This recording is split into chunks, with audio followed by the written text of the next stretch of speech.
What's going on, Guardians? It's Tizzle here, and in this video I want to talk about something that I've wanted to talk about for a long time, and then Bungie put out an end-of-year developer update yesterday. I wanted to wait for the TWID or TWAB to come out today before giving my thoughts on it in case they gave us any more information. So before we get to the main topic of the video, I do just want to talk about a couple things. The new dungeon on February 7th. I am coming back from Mexico from a friend's wedding that day, so I won't be in till that night. And then obviously I won't have touched any of the start of the season, so I won't have any artifact mods unlocked or anything like that.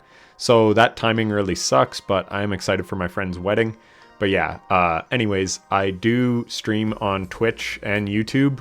I'm trying to do it more frequently. So if you were hoping to watch me for the new dungeon, I won't be doing it day one, but I will hopefully get in there day two with some friends and try to still get it done on contest so that I can get the dungeon exotic. And then I'll be working on solo flawless guides and all the new season stuff. That's going to be a crazy week. But anyways, back to the developer update. I'm not going to read it all. I'm sure there's other YouTubers that have broken down everything, and it's a pretty quick read if you want to read it for yourself. But I want to focus on pretty much these three paragraphs because they're what stuck out to me. So I will read them. In response to the desirability of seasonal weapons in the short term for Heresy, we've developed a new tier of seasonal weapon dubbed the Heretical Arsenal. More details on these weapons as we approach Heresy, but rest assured that it will be clear when they hit your inventory that they're worth inspecting. These changes are stepping stones that help us evaluate our long-term plans to create a deeper weapon chase in codename Frontiers. So deeper weapon chase to me means basically they're probably not going to have crafting, or crafting is going to be a lot more involved, or it's going to go back to RNG. They did kind of touch on the fact that tonics didn't launch the way they were hoping to, and they're going to try to fix that stuff up, and they have bug fixes planned for December 17th and everything. But I did recently make a video on crafting, and the overwhelming majority of people in the comments said that they like crafting. So very curious how this is going to go. So anyways, I just wanted to touch on that a bit.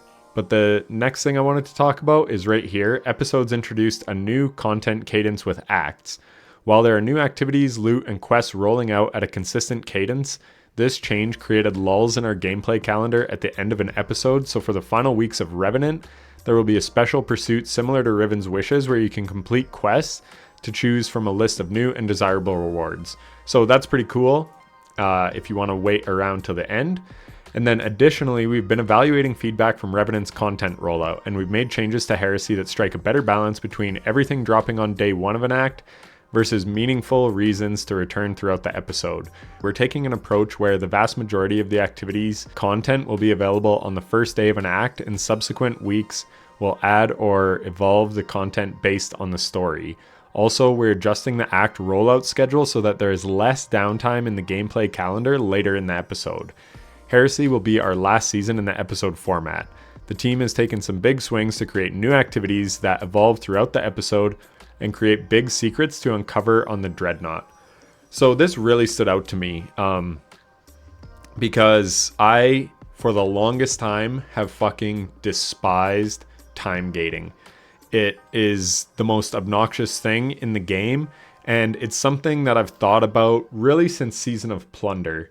And if we pull this over, we can see Season of Plunder was August 23rd, 2022. So for over 2 years, I've felt this way, and that is that the best way to play Destiny is to wait till the end of a season, or the end of an act, or the end of an episode, or whatever they want to call these things. Basically, they're just baked in time gating. So if we look at the season pass real quick, they also, look at this, Act 3 rewards release in 25 days. So you can't unlock these for 25 days. And then as you're getting XP right now, it's not really going toward anything. And these are all hidden, these rewards. Hidden legendary weapon reward. So if you were to wait till Act 3, maybe there's a god roll in there that would save you having to farm right now. Like this one is a god roll. Well, maybe not a perfect god roll, but it's got Withering Gaze, no distractions, a pretty good roll. Basically, it's got Withering Gaze, which is probably what you want. This one is a straight up god roll, Disorienting Grenades, Slideways, Chill Clip. So if you started in the act and you really wanted this grenade launcher because it's basically what that plunder one was. I can't remember, they reintroduced it, but it was the only one with slide shot and disorienting grenades. And now this one basically has that same stuff with added utility with chill clip, which can deal with overloads and unstops. So undoubtedly, it's one of the best utility weapons in the entire game, and they're giving it away for free in Act 2. So yeah, basically the point of this video is to talk about how it's best to play Destiny at the end of every season. So here's a huge reason why, is because look, in week 1, you're going to complete these pretty quickly, but so many of these are not retroactive. So as you're playing all the content in week 1, you're having fun, you're doing Onslaught, you're killing all the Banes, whatever, but then you come down to like week 3 or 4 and there's more Onslaught stuff to do. Like complete runs of Contest of Elders. This just released in week 9, 3 weeks after Contest of Elders released.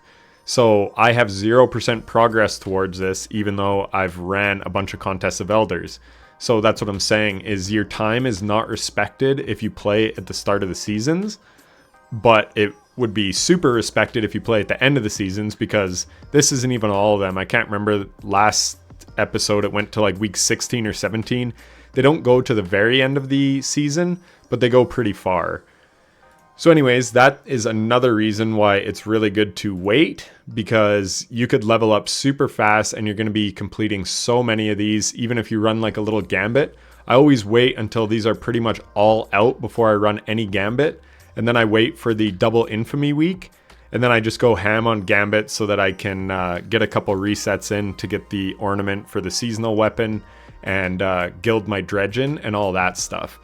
But the reason I wanted to make the video right now is because it's pretty timely, because I just put out a dawning guide and I talked about a good way to farm everything is to just do all your weeklies and start stacking bounties for the next episode, because you're going to get a whole bunch of Essence of Dawning and ingredients and all that just by passively playing the game.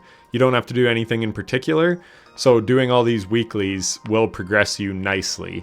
But yeah, I just wanted to talk about how I hate how like these seasonal challenges aren't retroactive, but it's designed that way. It's designed to get you to come back playing more. I remember it was actually maybe 2 years ago as well, in August, that they released the update on competitive. So the competitive playlist got changed, and the whole time I was reading it, it just sounded like a way to make you log in. Like, comp is super unrewarding. Now they do have artifice armor that drops from it. But basically, if you wanted to farm the weapon, you can run like 3 games a week to get the weapon. And that's pretty much about it. Yeah, matches, deadlock, 0 out of 3. So I could run this every week to get 1 deadlock. Like, it's not farmable at all. The tiering system is ridiculous. But more to the point is that they're designing things more and more to be time-gated. Sorry, is this where it is? Basically, so that it can be time-gated to keep you playing. So when they talk about, like, we've been evaluating feedback from Revenant's content rollout, and we've made changes to strike a better balance between everything dropping on day 1. I've loved how this act structure has been this season, or episode, because you can get it done in like 2 hours. Sure, it feels like a little janky how you're just running back, talking to NPCs back and forth, but it's so nice to just get it done and then be able to play however you want to play. And then this says, versus meaningful reasons to return throughout the episode. We're taking an approach where the vast majority of the activities and content will be available on the first day of an act, and subsequent weeks will add or evolve. So again, if you wait, subsequent weeks, it will be evolving and changing. And that's nice, because then you can kind of play more all at once if you wait till the end of an episode, where here it's just going to be more time gating. Also, we're adjusting the act rollout schedule so there's less downtime in the gameplay calendar later in the episode. I'm sure people don't mind stepping away from the game later in the episode and then coming back with fresh stuff to do, but basically that is what I'm saying. It's kind of on you to, rather than just playing it when it's new, maybe try waiting till the end of an episode when all this stuff is released, and then you can just play it all at once. And then the biggest thing, and that's another thing I recently made a video on, is this. So obviously this isn't intentional. Bungie didn't want everything to be buggy as hell. They didn't want the Dawning to be buggy as hell. They didn't want Vespers host, you not allowed to use a tether, but these are realities. They're going to fix that tether thing supposedly in January. So basically, again, if you wait till late in the season, the way I see it, you're going to be playing a more polished game. They've talked about tonics will be fixed like December 17th or something, and they're changing some of this stuff. But anyways, again, if you're playing at the start of the episode, none of the tonics have been working, so your time is not being rewarded if you are farming something like a bittersweet, because the tonics aren't working. Again, that's unintended, but these known issues happen every single season, every single episode, and yeah, if you were to just wait till later in the episode, you're going to have more content to play, and everything should just be running smoother because all the things that were messed up and bugged, they're going to have fixed, hopefully. And then there's also things like the GM node, like Grandmaster node. You can just log in and do all your Grandmasters if you wanted. But yeah, obviously for me, I'm a content creator, so I have to cover the game. And like when new things are happening, I make content on that. But if you're just a casual player, I highly recommend just waiting till the end of a season to play the game. It's definitely the most efficient. Like I said, there's things like the Gambit title and stuff. I do wait until it's double infamy and I can bang out all those seasonal challenges, because the seasonal challenges do give bright dust. But again, if you're just trying to beat them every week, it's not a really efficient use of your time. But if you wait till the end, it would be. So like I said, I've wanted to talk about this for quite a while now, because back in Plunder, they had like some seasonal challenge that came out way late in the season, and it just basically made you like grind that season's activity a shit ton after we'd already grinded it a shit ton, because red borders were like really slow to drop that season. That's another thing. Back then, you had to wait on the upgrade pass to like select a red border every week. Again, if you wait till late in the act, then when you're doing all that stuff, you can get your red border right away. I know you've missed it like in the past weeks because you weren't playing. But yeah, anyways, that's pretty much the topic I wanted to talk about. And I'm going to be putting my money where my mouth is, because February 28th, I'm going to start playing Monster Hunter and grinding that. So like I said, I get back late into the episode because I'm at a friend's wedding until February 7th. And then I'm obviously going to grind, try to pump out videos for you, try to pump out a solo flawless guide for the dungeon. And then I'll still like just be doing whatever, grinding a little bit, probably start playing some Monster Hunter World a little bit. And then, yeah, once Monster Hunter releases, I'll take probably a 2-month break. So I'll actually get to come back late in Act 3 and then hopefully have so much stuff to grind and then see if it's a better way of playing. Because like I said, in my mind, I know I would enjoy playing at the end more, because I like playing when my time is rewarded. I don't like dealing with all these bugs. I don't like the time gating of the seasonal challenges. All those things I don't like. But again, I'm a content creator. I have to stay up on the game. It's my duty to do so.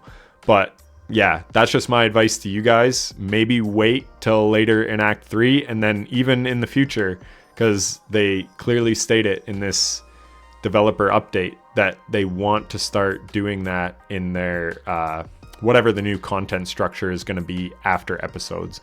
But anyways, that was it for the video. Sorry if it was rambly, it wasn't scripted or anything, just something I wanted to talk about, something that's been on my mind again for like years.